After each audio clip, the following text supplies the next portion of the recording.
मुख्यमंत्री तीर्थदर्शन योजनेअंतर्गत भंडारा जिल्ह्यातून पहिल्या फेरीत 800 भाविक अयोध्याकरिता रवाना झाले आहेत। बरेच लोक आर्थिक संकटामुळे देवदर्शन करू शकत नाही। अशा वयोवृद्ध महिला पुरुष यांना अयोध्या येथे रामाचे दर्शन घडून यावे म्हणून मुख्यमंत्री तीर्थदर्शन योजनेअंतर्गत जिल्ह्यातील 800 लोकांना घेऊन रेल्वे अयोध्या येथे रवाना झाली असून जिल्हाधिकारी आमदार नरेंद्र भोंडेकर, राजू कारेमोरे, परिणय फुंके यांनी हिरवी झेंडी दाखवली आहे।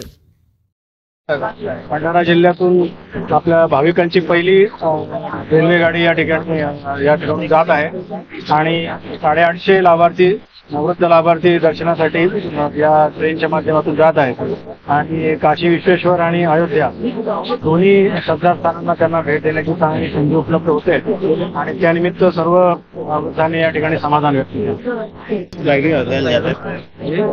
आज जिल्ह्याचे जवळपास 850 ज्येष्ठ नागरिक वाराणसी आणि वाराणसीवरनं मग अयोध्या असे दोन्ही दर्शन करण्याकरता चालले आहे। आधी ते देवादी करतील आणि त्यानंतर श्रीरामांचे दर्शन करतील।